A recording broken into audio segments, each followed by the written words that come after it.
This is the KRUI News at Noon, brought to you in part by the Daily Iowan. This is KRUI, Iowa City. KRUI, this is Mary Kate Knorr and Kevin Ciardiello. Local groups make bounds in sustainability, March Madness comes to a close, and daughter of Irish rock star dies suddenly. Good news for Native Iowans on campus came this morning with word that the Iowa Senate is on track to pass a tuition freeze again this year. This will be the second year in a row that Regents will freeze tuition for in-state undergraduate students at the UI. Sustainability dominates local news today as numerous initiatives to increase sustainability both at the university and in the surrounding community will officially be breaking ground in the upcoming year. One such program is a local project called the Community Meal Project, which kicked off today and will continue through 2016. This project promotes water conservation, gardening, food preservation, and social justice. In addition to the Community Meal Project, Iowa City officials plan to partner with the UI this upcoming academic year on other local sustainability programs. Iowa City Council approved partnership with the UI Iowa Initiative for Sustainable Communities program at a special meeting held yesterday. But while much of the community is concerned with global warming, Iowa baseball is cooling off as a hit conference play. The Hawkeyes were off to one of their best starts in recent memory under first-year head coach Rick Keller, but lost yesterday to Indiana 5-3, completing a sweep for the Hoosiers. The Hawkeyes will have a quick chance to turn it around as they will play Kansas today and Wednesday. March comes in like a lion and goes out like a lamb, unless of course you're referring to men's college basketball. March Madness ended last night with a University of Connecticut Huskies victory.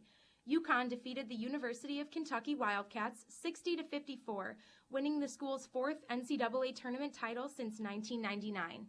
Guard Shabazz Napier was named tournament MVP as a senior carried the Huskies from the opening round. This paves the way for a basketball sweep for the school if the UConn women's team can defeat Notre Dame in the national championship game tonight. Yesterday marked the second day of the Oscar Pistorius trial. Pistorius maintains that he mistook late girlfriend Reva Steenkamp for an intruder when he shot and killed her last year. Pistorius began his testimony with an apology to Steenkamp's relatives, saying a day hasn't gone by that he hasn't thought about her family. He later cried, saying when he realized what he had done, he cried over Steenkamp's body.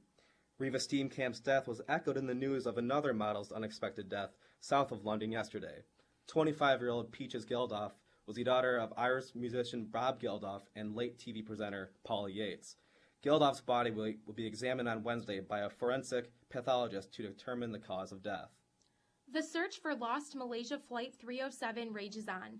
Pings, or signals given off by a fallen plane, were heard this weekend but have not been recognized by search officials since. The technology used to give off the pings is powered by a battery with a 30-day life. Some officials believe the search should continue beyond 30 days, but many say it is unlikely the plane will be found after pings can no longer be heard. Meanwhile, the international community is concerned by continued unrest in the Ukraine. Protests erupted in the Ukraine on Monday, which the U.S. believes were staged by the Russian government. The U.S. has warned Russia against escalating the situation further, but American officials fear Russian President Vladimir Putin is intentionally creating conditions for additional military action by paying Ukrainians to protest. Secretary of State John Kerry plans to meet with Russian, Ukraine, and European officials within the next 10 days.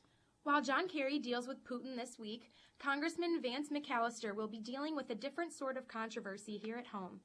The Republican from Louisiana publicly apologized to God, his wife, and children after a video of him kissing one of his female staff members surfaced yesterday. McAllister made headlines earlier this year when he invited Duck Dynasty star Willie Robertson to be his guest at the President's State of the Union address in January. And a quick look at the weather. It's 52 degrees in Iowa City. With KRUI, this is Kevin Ciardiello with Mary Kate Knorr.